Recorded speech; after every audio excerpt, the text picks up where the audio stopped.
Praise the Lord. இன்றைய நாளுக்குரிய வேத வசனம் பிரசங்கி 12வது அதிகாரம் 7வது வசனம்.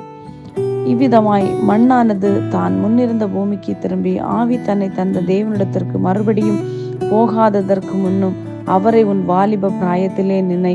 அன்புக்குரியவர்களே, இந்த அருமையான கால வேளையிலே அருமைநாதர் இயேசு கிறிஸ்துவின் இனிய நாமத்தில் உங்களை வாழ்த்துகிறேன். கர்த்தர் தந்த அருமையான வசனத்திற்காய் நன்றி செலுத்துவோம். இன்றைய காலகட்டத்திலே அநேக வாலிப பிள்ளைகள் பாவமான வாழ்க்கைக்கு நேராய் கடந்து போய் கொண்டிருக்கிறார்கள்.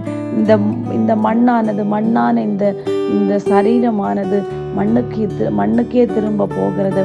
ஆனால் நம்முடைய சரீரம் நல்ல ஒரு ஆரோக்கியத்தோடு இருக்கும்போது கர்த்தரை தேட வேண்டும். கர்த்தரை கண்டடைய தக்க சமயத்தில் தேடுங்கள் என்று கர்த்தருடைய வேதம் சொல்லுகிறது.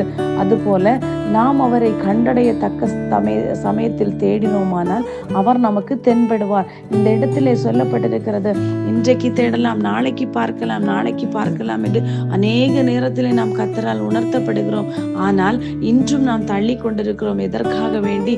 கர்த்தர் இன்னும் வரவில்லை. ஆனால் நாம் நினையாத நாளிகையிலே, நினையாத நேரத்திலே அவர் வரும்போது நீங்களும் நானும் எடுத்துக்கொள்ளப்பட வேண்டுமானால் அவருக்கு பிரியமுள்ள வாழ்க்கையை வாழ வேண்டும். அந்த ரட்சிப்பின் அனுபவத்துக்குள்ளாய் நாம் கடந்து வர வேண்டும். நாம் வாலிப பிராயம் என்பது கர்த்தர் நமக்கு தந்த ஒரு அருமையான பருவம்.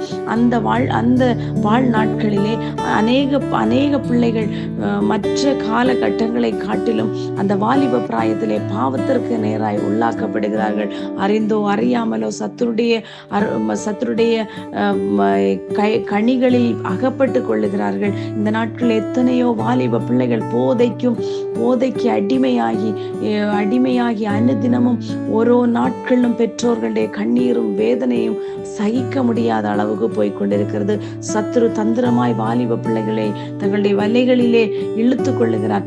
வாலிப பிள்ளைகள் வலையிலே சிக்கிக் கொள்ளாதபடி நாம் இந்த நாட்களிலே திறப்பிலே நின்று ஜெபிக்க வேண்டியது நம்மேல் விழுந்த கடமையாய் இருக்கிறது. அதற்கு கீழுள்ள வசனத்திலே சொல்லப்பட்டிருக்கிறது, மாயை எல்லாம் மாயை. பாருங்கள், எல்லாம் மாயையாய் இருக்கிறது.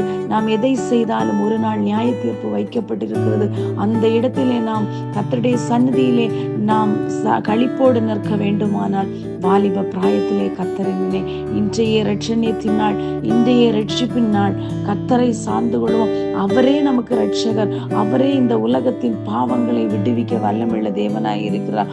ஆனபடியினாலே காலம் தாழ்த்தாமல் நாம் காலத்தின் அருமையை அறிந்து வாழாவிடல் ஒரு நாள் கண்ணீரோடு வேதனையோடு நிற்க வேண்டியிருக்கும். அருமையான தாயே, தகப்பனே, அருமையான சகோதரனே, சகோதரியே, இன்று வரை இந்த அனுபவத்துக்குள் நீங்கள் வரவில்லை என்றால் கர்த்தரை தேடுங்கள். அவர் உங்களுக்கு தென்படுவார். அவரிடத்தில் சகலமும் கொடுக்கப்பட்டிருக்கிறது.